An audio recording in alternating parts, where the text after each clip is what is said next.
Good afternoon and welcome to a special TV chat about The Voice Season 7 finale. I'm Vicki Hyman, the television writer and official voice recapper at the Star Ledger and NJ.com, and I'm here with Bobby Olivier. He's our music critic who has recapped seasons 11, 12, 13, and will be recapping season 14 of American Idol, God bless his soul. Last night was the performance finale and featured four singers: country singer Craig Wayne Boyd, pop artist Chris Jamieson, the emotive R&B singer Damien, and singer-songwriter Matt McAndrew of Barnegat Light. New Jersey, the third New Jersey singer in a row who has made it to the finals, although Christina Grimmie last season and Jackie Lee the season before fell short. So each singer sang 3 songs, an original, a coach's pick, and a duet with his mentor. We'll start with the originals. Now, Bobby, I have been trained by American Idol coronation songs to expect incredibly sappy and unforgettable originals, so I was actually pleasantly surprised by last night's songs. And I know that you were too. I think we can both agree that Damien's Soldier was pretty catchy. Yeah, absolutely. Of the 4, I thought that Soldier was definitely the catchiest, the one that I could probably hear on the radio tomorrow, and the one that I was sort of singing along to by the end. That one was great. Matt McAndrew's "Wasted Love" was also really catchy. The chorus I thought was a little lame, to be honest, but the verses and the bridge I thought were really, really nice. But I know that you didn't love Craig Wayne Boyd's with that it was very little lame. I didn't love Craig Wayne Boyd's. I mean, it's like, I think he's got a really wonderful voice. He's got a lot of nuance. He's got a lot of character in it. He can have a lot of grit. And it was just like, la, la, la, just singing along, country song like you'd hear like as a filler in any concert. Mm-hmm. Yeah, definitely. And I thought that Chris Jamieson's Velvet, I think it's funny because I think that has probably the most like top 40 potential of the 4, and the studio version, from what I could hear, sounded pretty good, but the live version it didn't come across as well as I think what he wanted it to, and his microphone felt like it was a little bit low. It was a little bit hard to hear him. So I felt like that was kind of low man on the totem pole for the live ones. But although he was singing to the mirrors with his rear end to the audience, so that might win him some votes. I don't know. That's true. Not my vote, but I'm sure. Actually, not mine either. But yeah. Yeah. I actually did really like Matt McAndrew's, and I thought it was very interesting that, from what they said, it was actually his own composition, which is pretty rare for, a lot of these people who come on these shows, they are their own, songwriters, but they don't get to actually perform their own songs on the show, so I thought that was really interesting. Yeah, and I thought it was funny how, at the end of it, Adam Levine was so gung-ho, like the fact that he said that it was one of his favorite songs ever. In the history, like... Okay, Adam. Relax. You've heard that song like probably times. Calm down. So. Yeah, ever. Yeah. Okay. Yeah. And then let's move on to the coach's pick, which, as we should mention probably, that 3 of the 4 finalists were Adam Levine's people. And when I first heard that, I heard Carson Daly say that we're going to go for a sentimental favorite for Matt. And I was like, ooh, what's it going to be? And then they said Somewhere Over the Rainbow, and I was like, okay, that's it. Matt won, because he's a wonderful singer. He's a wonderful interpreter. I cannot wait to hear what he was going to do with the song. And then I was so disappointed at the end of it. What did you think? Yeah, I felt like it stayed too soft for too long. I felt like, that song, when people do it live and they do different versions, it tends to take a little while to build, but the build the build didn't hit the sort of precipice right until, the last 20 seconds, and then he botched that last note a little bit. He didn't hit it as cleanly as I'm sure he wanted to.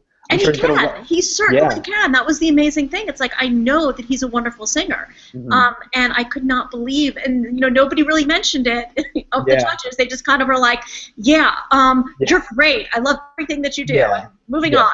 Yeah, that's what they always say. Yeah. It's kind of that's my one gripe with the voice judges is the voice talent is great, but they're so just happy-go-lucky about everything. They give very little criticism. And when they do, it's like, and especially Adam does this, well, I just have to say that this, but don't listen to me. What do I know? I'm stupid. And it's like, no, what do I know? I'm just a major pop star. Yeah. Yes. Yeah. So moving on to Donny Hathaway's "A Song for You" by Damien, which is pretty obvious pick for him. Yeah, definitely. Did a good job. Yeah, I thought he did a good job. That song is great. I feel like every season of every singing show if someone covers that song, and his was definitely above average. I mean, it didn't blow me away, but I don't think it hurt him in any way. I don't think it hurt him, although when you've seen him do songs like that Adele song he did a couple of weeks ago, that, I mean, I was like moved to tears by like, the chorus. Yeah. And this one, it was just, I don't know why, it didn't leave me cold, but I was just like, I wanted more, and I didn't think I got it. Yeah, I felt that a little bit, and the fact that I think that opened the show, right? Did that open the show? I think so, yeah. Yeah, I feel like it was a little, I don't know. It didn't hit the mark quite as much as his other renditions of more current songs that have. Okay, well, another obvious pick, which would be for Chris Jamieson, was Cry Me a River, because we've been calling him Justin Timberlake the entire season, and then Justin Timberlake proves a song for him. Yeah. Not as good as the original, but very good version of it, right? Mm-hmm. Yeah. I thought it was a good version of it. I think that was probably his best song of the night. And the fact that sort of closed him out, and that was his final performance, I thought was good for him. But I don't know how it stacks up against the other talents. I mean, his style is so specific to that pop style that I don't know. I don't know if a lot of people are going to go for it. I don't know if him and Matt are going to split some votes with people.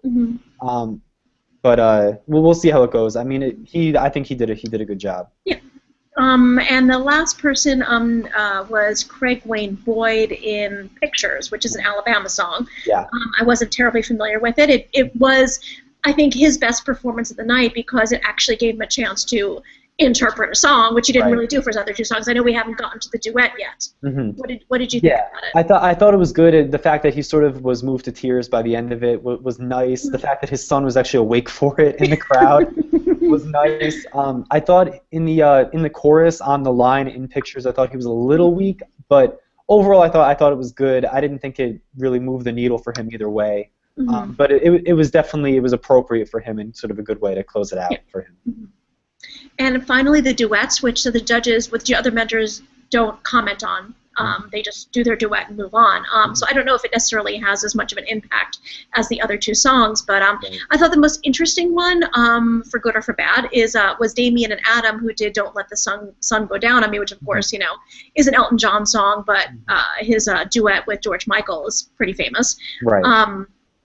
I thought Damien really stood out on this one. I thought it was a little beyond Adam's vocal abilities, but it was the most interesting song where you actually had the two people sort of contrasting with each other and singing, at each other as opposed to just singing a song together. Yeah, and I thought that, I was interested to hear because that song is such a sort of like a full voice belting song with the way Elton John does it, and the way that Damien did it, was akin to that. But Adam, I thought he did kind of a cool job, and I thought it was the fact that he doesn't have such a big full voice that he always goes into the falsetto was a nice compliment to Damien, and that's why I thought that was probably the best one of the night, was that Adam sort of let Damien take the reins on it, which is what he should do. I mean, what Adam is actually very good at doing. He's very good at picking a song that will complement his singer, and he's not going to overshadow, unlike other people, Christina Aguilera. So Chris and Adam singing "Lost Without You" by Robin Thicke, I thought was not particularly memorable. Yeah, I thought it was good. Like when I saw it, I was like, oh, that's good. But then after hearing all four of them throughout the night, I didn't think it was particularly memorable. I thought the falsetto, I mean, obviously lends to both of them, so it was smart. I think they probably could have been a little more daring with it, especially since Chris is sort of always sitting in that pocket of like the high singing pop songs, that it might have been good to sort of go take one out of left field a little bit. And speaking of falsetto, we have Matt unleashing his own falsetto on Lost Stars, his duet with Adam. You like that one? Yeah, I like that sort of because Matt doesn't always do that. The fact that, I mean, that song has a huge falsetto, and I mean, Adam sounded great in it, and Matt, I mean, that was a part of his voice that we don't usually hear. So I think that was the only one out of the four that really sort of showed something that the singer hadn't shown already. Which is good, I guess, at this point for anybody who's undecided, but I don't know if anybody's undecided at this point. And Blake and Craig ended with, their duet was "Boots On." Yeah. Whatever. Yeah, I mean, I don't want to sound biased against country. I mean, it's a fun song. Randy Houser's a very talented dude, but it was just country sing along, not a whole lot of not a whole lot of passion in it. It was fine. It was fine. If you were at a country concert and Blake came out and joined him for that, it would be probably like the highlight of the night. But for this show, it was it was a little vanilla. Yeah. Well, I mean, it was kind of a dull night for Craig overall, but that doesn't mean that we're counting him out because there is a large country contingent for The Voice, and he's actually probably one of the strongest country singers they've ever had. I mean, Jake Worthington made it to number 2 last year, and he was like ace last season. He was a very kid, but I mean, his vocal chops are nowhere near where Craig Wayne Boyd's is. Oh, yeah, absolutely. And yeah, I mean, The Voice and American Idol, I mean, once they sort of narrow it down to the one country artist who's going to represent, the country vote, the country vote seems to just, latch on to them. I mean, it's happened in X Factor when Tate Stevens won, who he was a good singer, but he wasn't a great singer. And the country vote pushed him through. I mean, a couple of years ago, or last year when Danielle Bradbury won and the Swan Brothers came in second, and neither of them were sort of the greatest thing ever in country music. I mean, it was just sort of that they were pulling in all of that vote. So I mean, I think he definitely has a chance because of his genre to take it tonight. Well, if we're going to look at a poll that has done very well predicting the weather in the past, our own NJ.com poll, which has been very, very, very on point this season and in previous years. Looks like Matt McAndrew's going to win. He is by far and away taking our poll with Damien way at the bottom. So I think it was Matt and then Chris and then Craig, or Craig and then Chris? I think it was Craig and then Chris, but I mean Matt was by far and away. Yeah, I mean when you have four choices and one choice has 67%, I mean it's pretty obvious. And I mean that poll is it's frightening how accurate it is, and especially when the person you don't want to win is in front, then it's like, oh well, the poll's gonna be wrong this time, and then it ends up being right. Well, also they all seem to be doing very well in the iTunes charts. Every single one of them has every single one of their songs, and I think the top 40. I think with Craig and Matt. Well, Matt was number 1, I believe. Matt and Chris and Craig all had their originals in the top 10. Yeah. Oh no, actually, it was Chris's duet. Yeah, and it's pretty amazing how dominant they were on this night. I mean, they're taking 12 spots out of the top 40 of all of the music in the world on iTunes. But yeah, Matt's Wasted Love was number 1. But anything in the top 10, the votes, what is it? They double or they're times 10 or something. So I mean, anything in the top 10 is sort of you're kind of gravy at that point. So who do you think is going to win? Well, if I'd be remiss to ignore the poll, but I mean I've been rooting for Matt McAndrew, not just because he's the New Jersey guy, but because he seems to have the most range and be the most unique and the best sort of original artist out of the 4. So I'm pulling for him. The wow moments I felt this year have really been from him. When he did the Ed Sheeran song and when he did the Blower's Daughter by Damien Rice. Those were the 2 like knockout moments for me this year. Well, Take Me to Church. Yeah, I thought that was good too. Did really well on iTunes, and everybody loved God Only Knows, although that wasn't actually my favorite, but it did really well for him, and I loved 1,000 Years. Yeah. His audition song. Yeah, so. It's funny when I hear the Christina Perri version, the original version, I'm like singing his version in my head still. So. Well, that says a lot. Yeah, I think so. Yeah. All right, well, thank you for joining me today, and we're going to find out tonight.